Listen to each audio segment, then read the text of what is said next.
Hello, I'm Patty Kay, and this is the U-Shaped Business Show. Today's presentation is going to be a little bit longer than usual because apparently I feel like teaching today. So our topic today is super important. It's probably something that you have experienced in your business. We can call it the small business roller coaster. And it is the natural ups and downs that come from running your own business, for launching your new thing, selling your products. It's that up and down of, ooh, this is going to be great. Oh, no, it really sucks. Or, oh, hey, maybe it's not too bad, that kind of thing. And this is a cycle. It's an actual cycle. The stages have names, and it applies to every positive change that you ever attempt. In your business life, in your personal life, it applies to the macro and the micro. It applies to your business as a whole, but it also applies to introducing a new product or service, or having a new marketing idea. It comes into play even when you sit down to write a blog post or create a video or a presentation, build your website, name something that you're doing in your business or your life, and you'll go through the whole cycle. Maybe in a day, maybe over a period of years. That's how it works. And the cycle itself, the underlying cycle, the thing that I'm calling a small business roller coaster, is the 5 stages of emotional change. Something that a pair of change experts, Connor and Kelly, came up with in the 1970s. So I have visuals today to show you a little bit about what it looks like. I'm just going to, fun fact, the software that I'm using for this treats my slide deck as a guest. So I have to invite my slide deck to play with us. Lots of fun. So I'm going to start off by just showing you a quick overview. And in fact, I'm going to make my slides bigger. Did I press the right button? Yes, that is the button. Let me just hide that little title so that we can see the slides better. Okay, maybe not. This is me learning software. Okay. Hey, there we go. Now we can look at the slides, and you will see that this is a little graph, and this is about your mood. It's about how you feel about things, and the stages go from feeling super happy and yay, all the way down to, oh wow, borderline depression, kind of very negative. So either feeling totally positive or totally negative. And there are 5 stages to our model here. And the first one is called uninformed optimism. And this is the beginning. This is when you're super excited. You've got a great idea. You have a plan. You're excited about your business. This is before you actually launch your business, and you're putting it together on paper, and you're imagining all of the millions of dollars that you're going to make. And you have this perfect plan in your head of what you're going to do and how it's all going to be successful. And you're excited and you're ready to go, and you are very optimistic, and you have a plan that hasn't actually met the real world. And for those of us, and I am one of them, who really like generating new ideas and coming up with plans, it's really easy to spend a lot of time in this stage, because while that idea is in your head or in your notes or in your business plan with those crazy projections for how much money you're going to make, nothing can spoil it. It's absolutely perfect. And in terms of your personal life, you might consider this sort of the honeymoon stage in a relationship. It's where everything is awesome. You have a lot of energy and excitement. And that gives way really, really quickly to informed pessimism. This is why it's a roller coaster. You have the perfect thing one day, then you go and take action, and you discover that the real world doesn't respond the way you hoped. You write a blog post and you think it's awesome, and nobody reads it. You go out there to a networking event thinking that you've got the best introduction in the world, and nobody gets it. the real world actually just doesn't respond. The plan doesn't work out. 3 people signed up for your workshop, but you really wanted 50. It's disappointing. This is speaking from experience. This is when you go, holy crap, writing a book is not just like writing a long blog post. And this stage is where you will procrastinate, you'll feel discouraged, you'll want to quit. This is the stage where a lot of people give up. It's like, wow, this is way harder than I thought it would be. And important to note, this stage is inevitable. As soon as your plans meet the real world, stuff will change. The shininess will wear off because all of those problems that you didn't know about will show up. If you make it through this stage and keep going,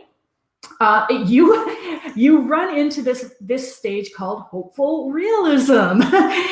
You start to think that, hey, maybe this really could work. The challenges might seem a little bit less daunting, feel more manageable. You'll learn some new skills. If you actually go out there and do stuff, if you learn some things, you'll learn some more skills. You'll feel a little bit more confident about what it is that you're doing, and you will have a better idea of what to expect. It's hopeful realism because you really have a sense of what the territory looks like. And when you get through that stage, you find yourself up there again. This is the other side of the dip. This is informed optimism because you know now what you didn't know before, and you start to have some confidence that you've made the right choice. Things are looking up. You have more experience. You feel like you can handle things better. You're in this place where you can take something on and feel confident that you can handle it, that you can manage it, and you can have a lot of excitement at this stage too. Except now it's grounded in reality. You've got a really good sense of what works, what doesn't, what your skills are at. And then finally, you end up in this completion stage. This is the end of the change that you were undertaking. This is success. It's like, yay, you made it. And because these cycles repeat over and over again, you may be like, hey, let's take it to the next level. Let's do it again. That sort of a thing. So now that you have a sense of what this cycle looks like, let's look at each of the individual stages, and I can share with you some tips for what to do during those stages, how to get through that stage in the best way possible, and what not to do during that stage. So just give me a moment here. I'm just going to show my title and my slide and change to this view. There we go. Okay, now you can see me and you can see my slides and my titles. Hey, here we go. Uninformed optimism. This is that you have the idea, you're excited and ready to go. And one of the big temptations here is to spend a lot of time trying to get your ducks lined up, trying to get the ducks lined up in a row. And there was this really cute little thing that went around on Facebook saying, I just discovered that I don't have ducks. I don't have a row. I have squirrels and they're at a rave. That's what uninformed optimism is like.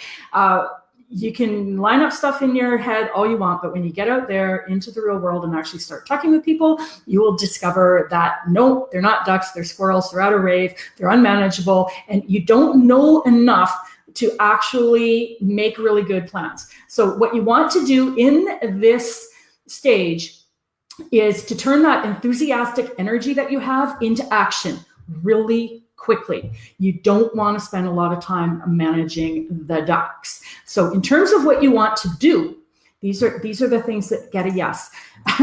First of all, personal clarity can be really helpful here. If you're not sure that you want to be in business, now would be a good time to test that. A life coach can actually be quite helpful at this stage to help you determine what it is that you want to do, to get really clear about what you want. If you find yourself feeling like you're on a mission or you have a calling or something like that, getting clarity around what your purpose is can be really helpful in terms of making decisions when you've got this kind of wide open space that you can pursue. There are lots and lots and lots of different choices you can make in terms of creating your own business. Next thing that makes a lot of sense to get is some basic business training. Buy a book You can buy mine, you can buy Michael Port's, buy a book and do what it says. Don't get too caught up in reading all of the books or trying to learn all of the things, but get some basic level of knowledge. And there are a lot of people out there that offer business courses for beginners, and that's what you're looking for, not the advanced stuff. You want something for beginners. If you have sort of a spiritual perspective on life, you might like what Mark Silver offers. I haven't taken his programs personally, but I've followed him for a long time, and people that I trust really recommend his stuff. So Mark Silver's got some beginner level courses. Robert Middleton is a person that I learned from many years ago, and he too has lots and lots of resources.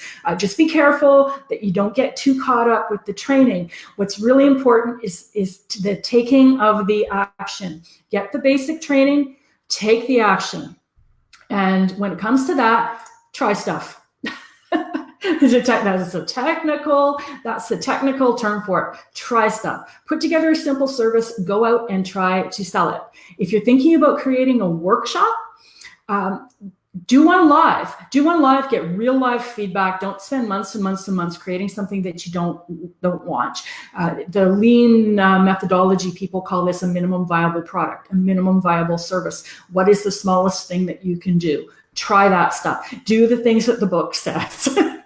Go on out and try to sell. Try to sell. Take on the marketing stuff. A lot of times people spend a lot of time in this stage trying to line up their ducks because they're trying to avoid doing the things that are hard.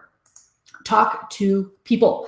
Talk to real, actual, live people. Take your best guess at who your target market is or your niche, your ideal clients. Find a group of people that you think you might be able to help and go out there and talk to them. Talk to potential clients, attend networking events, do some work for free just to try it out for market research. Find out whether or not you really like offering coaching if you haven't done it before. Get some practice, get some feedback, have those sales conversations. And if the idea of talking to people kind of freaks you out, join Toastmasters. Join Toastmasters like today, especially if you're afraid of public speaking and even if you don't want to do public speaking. Toastmasters is a helpful and supportive group. You will meet a bunch of people who are super supportive, and they'll clap for you and they'll tell you what you're doing really well. And by taking on something like public speaking, you will build confidence that ripples off into other areas. I was absolutely shocked when I joined Toastmasters because I wanted to learn public speaking. I ended up having more confidence about walking into networking events, more confidence about having individual conversations as well. So if the idea of actually dealing with people freaks you out a little bit, join Toastmasters. It will truly help. And really, you need to go through that. You can't avoid it. If you're in a professional services type of business, you need to talk to people. It's unavoidable. Make mistakes. This is your opportunity to make mistakes while nobody is watching. This is the chance for you to go to a networking event and totally flub your introduction. It's to bumble your way through a sales call, have people say yes or say no. If you can't handle doing it wrong or making mistakes or failing or taking risks or trying new stuff, then you're not going to make it as an entrepreneur. And I'm sorry to have to say this, but you'll save yourself a whole lot of grief and a whole lot of money if you go out there and at least try to do these things. And I would say too, to reframe the idea of mistakes, they're not mistakes so much as they are results. I always say business is a great big experiment. You get results, you get feedback, you try something. Don't take it personally. Just go out there, see what works. Okay. So those are really good things for you to do while you're in this uninformed, optimistic stage of, yay, I've got an idea and it's awesome. Don't sit on it forever. That's the worst thing you can do. You cannot line up those ducks until you go out there in person and find out that they're really squirrels. And here's what not to do when you are in this situation. And here's the thing, if you happen to be in this uninformed optimism stage, lots of people will try to sell you stuff. And you're vulnerable to it, because When you're in the uninformed optimism stage, you have all that optimism. It's uninformed. You're excited. You're enthusiastic. When you look at your business plan, you go, wow, there's so much great success ahead of me. And you may have a sense that you don't know what you don't know. You're like, oh, I'm not sure if I know how to do this exactly. And hey, there's lots of people out there willing to sell you a program, and they have the answers. And the thing is, at this stage, beyond a basic bit of training, taking more classes, taking more coaching programs and things like that are often avoidance techniques. They're fun stuff that allow you to delay doing the actual scary thing, like going out there and selling, marketing yourself. And a lot of marketers know this, that the people are afraid of this action-taking stage of the next stage that comes up where you kind of fall into the dip, and they will promise that you can avoid it by buying their stuff. And the reality is you can't. Next up, branding and logos. You're not ready yet. If you haven't actually worked with clients, if you don't know who your target market is, if you're not sure of what you're doing, if your plans are still in that pristine stage that they are in your head, you are not ready to invest a lot of money in these sorts of things. It's very, very likely to change on you. Even if you think you're 100% sure of what you're doing, and you can trust me on this one, and you can ask my Visa card for verification. I spent a lot of money on branding and logos very early on in my business, only to find out that, hey, once I started doing stuff, it all changed. So save that stuff for later. Just get out there and do stuff. Along this line, fancy websites. My husband creates websites, expensive ones for people, and I'm shocked at the number of clients that he gets that have no idea who their clients are or even what they're selling. They don't know what they want for content. They don't know how they're trying to reach who they're trying to reach. They just have this ideal plan in their head that they have not tested. And one of the items on the checklist says buy a website. So they'll spend zillions of dollars on something that they don't know, and when they don't know what they need yet. So if you want a website, and websites can be great, I recommend websites. Do a do-it-yourself one, or get a cheap website to get started. You don't have to spend thousands and thousands of dollars to get something that's super fancy and customized. Get something simple. And by skipping the website entirely, which you can do, it'll force you not to hide behind it. A lot of people hide behind, oh, I'm creating my website, I can't launch my business until I have one. Once again, it's a delay tactic. Next up, scaling and automation. You don't need this stuff. Don't even think about it. These things come way, way, way after. And remember, I'm talking to self-employed professionals, people who want to strike it out on their own. If you're trying to start some fancy software startup company or something like that, you need to look to somebody else for advice. But if you're trying to launch a coaching business or freelance kind of a business, you do not need this stuff until later, and you might not ever need it. Next up, advanced training, advanced coaching, super expensive programs. You're after your first clients here, not your first million. And once again, the marketers will try to get you into these things, promising that you can get there really fast, that you can go from 0 to millions within a few weeks and stuff like that. What I'm noticing, and I'm very hopeful about, is I'm seeing a trend towards more honest marketers who will actually say, you know what, you need to be this high in order to ride. You need to have $100,000 a year in revenue before you can work towards your first million. But a lot of the less honest marketers will say things like, yeah, you can do this. You can make $1 million without having a list, without having a product, without having any experience, that kind of thing. Basic stuff, and do it. And here's me being honest. Don't hire me. I actually do my best work in the next in the next couple of stages that I'm going to share with you. It's where you need some real world experience and some actual data to work with. The next stages, once you've gone out there and made the mistakes and tried stuff and have it not work, that's where it's more helpful. Which brings us to the next stage, which is that stage of informed pessimism. And this stage, this stage really sucks. I'm sorry, it just does. It's full of challenges and frustrations. This is when you learn what you didn't know. This is where uninformed optimism evaporates, because now you're in the real world and you encounter the challenges and the frustrations. People aren't responding to your advertisements. You get 3 people at the workshop instead of 50. You blow a sales call. You're having a conversation with somebody, you know that you can help them, and they don't buy because you weren't sure exactly what to say or exactly how to handle it. You know that you're missing the skills. And you're trying new things and you're getting some hit and miss results. You might have some ups and some downs. Some things will work and other things will not. But you become very, very aware of your shortcomings and where you need help and where you thought you knew things that you don't actually do. You don't actually know them. So here's what to do during this stage. First of all, learn, and learn from the actual feedback. And when I say feedback, I mean, what is the market telling you?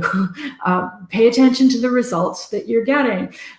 Go to the networking event, introduce yourself. If people don't understand what you're saying, analyze that. What can you do better? How can you try something new next time? Experiment. Learn what you need to learn.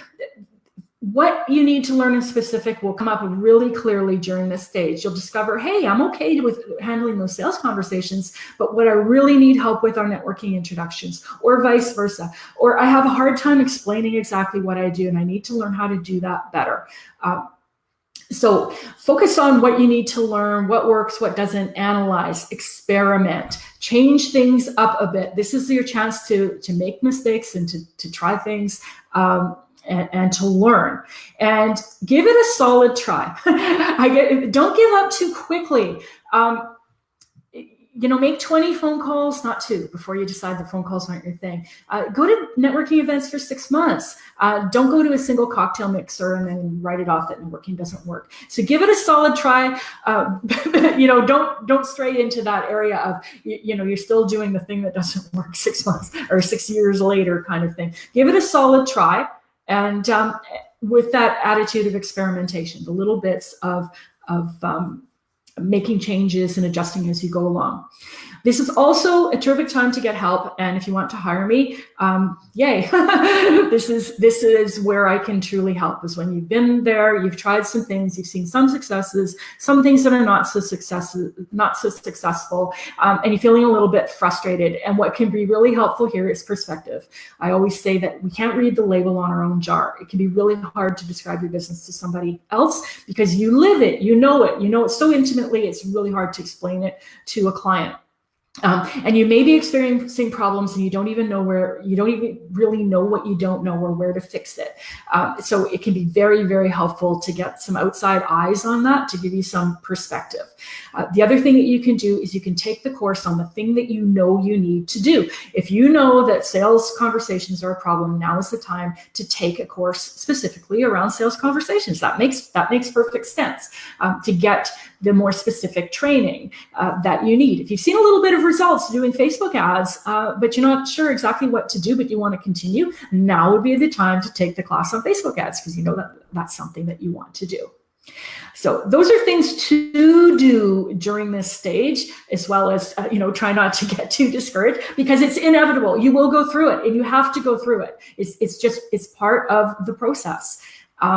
So let's look at what not to do during this stage.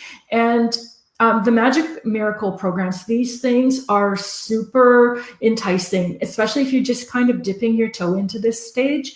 A lot of these programs will promise basically that they can take you back to stage 1 where it's all fun and exciting. And it promises that if you do what they say, you can avoid this one completely. This is the How to Make 6 Figures in a Weekend. It's stuff that takes you into that cycle. And I've seen people in this cycle, they buy course after course after course after course after course after course, because they want to stay in that magic zone of uninformed optimism where this new idea will finally be it. If I create an online program, this will do it. If I create an automated funnel, I'll do it. Oh, Twitter, that's the answer.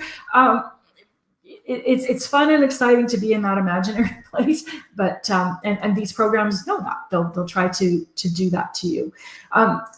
While I said give it a fair try, don't go on and on and on with stuff that doesn't work. Sometimes it clearly doesn't work. If you've given it your best shot, if you've learned how to introduce yourself and you've gone to networking events and it's not working, I had a conversation with somebody at a networking event once and I asked her how long she'd been going to the event. And she said, 4 years. I've spent 4 years coming to this networking event day in, day out. And I said, oh, it must be working really well for you. Are you getting a lot of clients? She said, no, I've never gotten any clients from it. But, I'm meeting a lot of nice people and I'm learning stuff.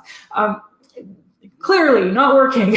So don't persist in doing the stuff that doesn't work. And this is also a place to get that feedback. Any marketing activity can work. Networking works. It absolutely works. Advertising works. Cold calling can work. Anything that you can do to promote your business can work if you do it well. So this might be a case of it's not working because you don't know what you're doing. Get the information that you need in order to do that. And that brings us into the next stage once you've made it through this dip. And the next one is hopeful realism. This is a much nicer stage because you have a real sense of what works and what doesn't. And at this stage, you got some crystal clarity about what you're offering, who's going to buy it from you. You start to build up the skills and the confidence, and you see some success.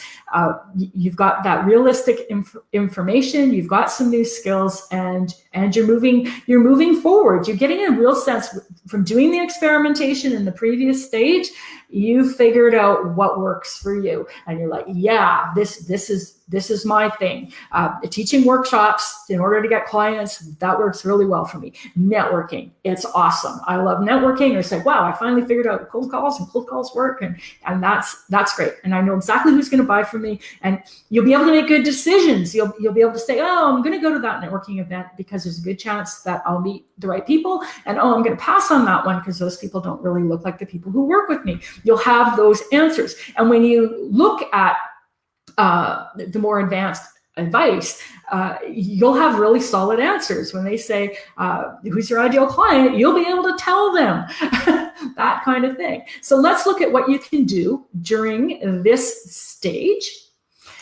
This stage is about solidifying what works. So this is about developing good work habits. It's about developing consistency. You know that networking works. You need to get into the habit of going to events on a regular basis. If you know that blogging works, you need to get into the habit of writing a blog post once a week, once a day, whatever. It's the habits. You need to build those good, strong habits to keep working. Develop systems and schedules and checklists. Get your calendar solidified. You can be more efficient and more effective with your time now because you know what it is that you need to do. This is a terrific time. If you need accountability, this is a subject for another broadcast. I'll talk about accountability. But if you are the type of personality that really needs accountability, invest in it. This is a great time to work with a business coach or an accountability partner, or to join some kind of a mastermind group that keeps you going when you already know what to do. So if you need that accountability in order to take the action, now's a good time to get it, because this is a more realistic place to be. You know what's going to work. This is a terrific time to refine things.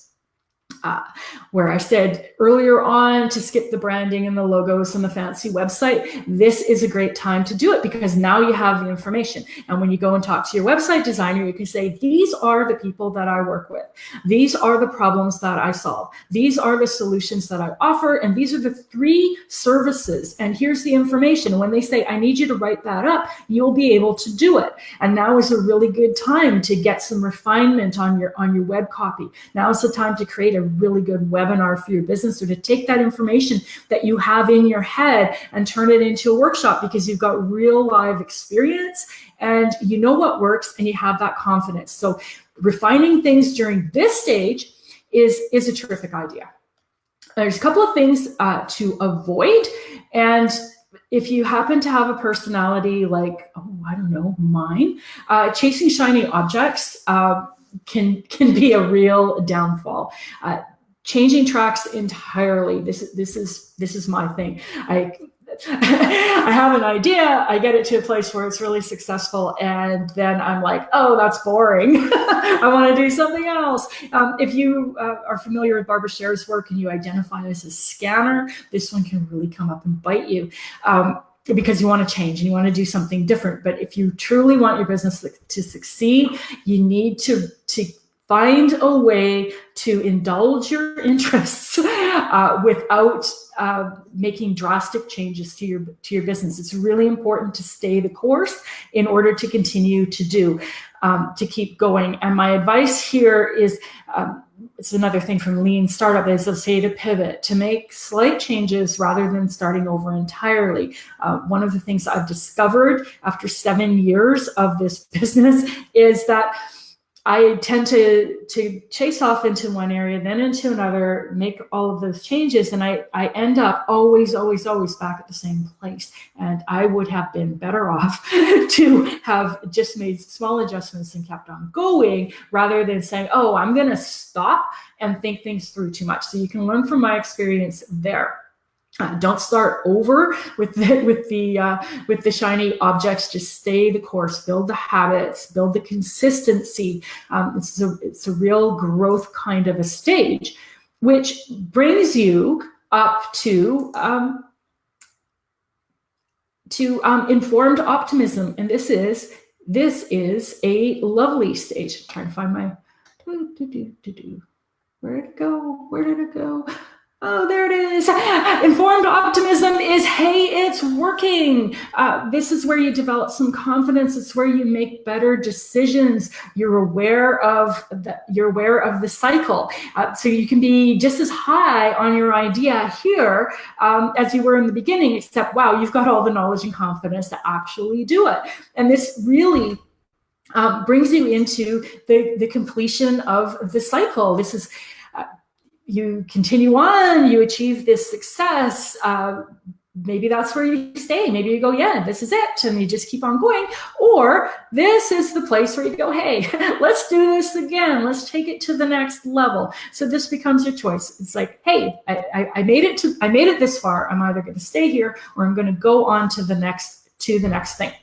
So there you have it. Those are our stages of emotional change with that small business roller coaster. And if you're in one of the first couple of stages, whether you're feeling overly optimistic, super excited, and not yet taking action yet, now's the time to take that action, to experiment, to try some things. And if you're feeling like you're in the pit and things aren't working and you really need some help, now is the time to get some of that help. And if you'd like to learn more from me, visit my website, see what I have to offer. I've got tons of free videos and free information if you're in that learning stage. And you can find me at pattykay.com.